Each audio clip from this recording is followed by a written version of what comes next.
Amelia from BCPL's Parkville branch, here to teach you how to naturally dye fabric using black tea bags. We will also be learning how to dye using shibori, the Japanese art of resist dyeing. Shibori utilizes different types of binding techniques in order to create patterns in fabric.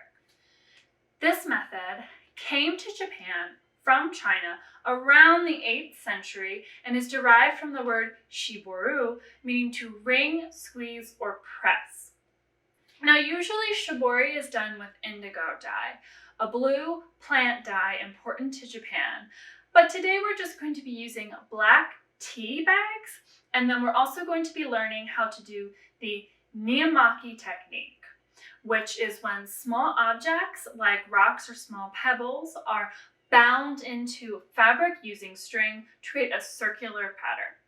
So the materials that we're going to need today are one pot, preferably aluminum or stainless steel, a large mixing spoon, some string, some small objects to bind, at least 5 black tea bags. Feel free to use more if you desire a deeper color, or also feel free to use loose tea if you want. Some pre-washed fabric, and then enough water to submerge our pre-washed fabric in. So the first step, which I've already done, is to fill our pot with water and turn it on to a medium-high heat. Then we're going to take our black tea bags, and I'm going to use about 10 today because I'm going to be dyeing an old tank top. And I have just been saving tea bags actually over the past week or so because I'm quite a tea drinker. There is plenty of tea left in the bag for our purposes. So just go ahead and throw it in. Now, while we're waiting for it to heat up, I'll tell you how to do the niamaki part. We're going to just take our fabric and find our small object. I'm going to be using this rock. And I'm going to pinch the fabric around the object and just bind it with the string. It's that simple. And I have already done that with my tank top. So I'm going to pre-wet it.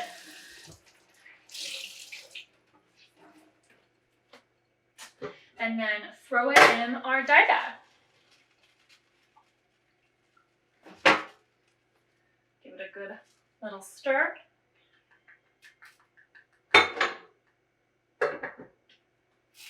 And then once it has reached just below a boil, I'm going to turn it down to medium-low, leave it on the stove for about an hour, take it off, let it cool. Once it's cool, I'm going to take it outside, hang it on the line to dry.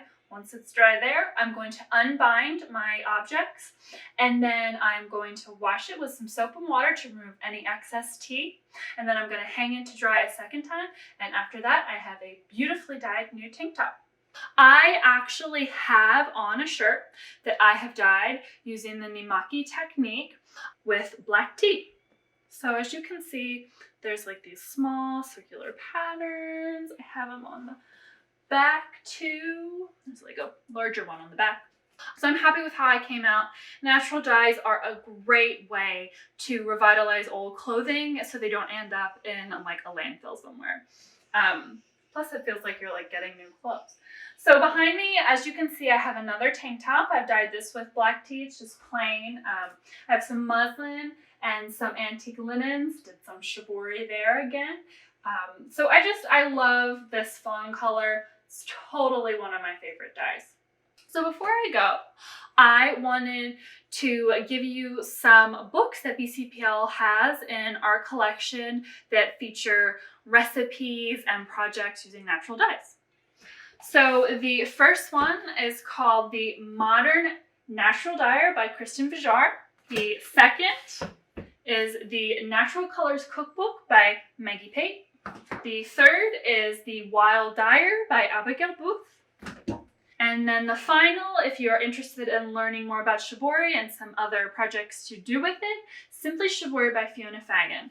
All of these books are available for curbside pickup at any one of BCPL's branches. And with that being said, happy dyeing!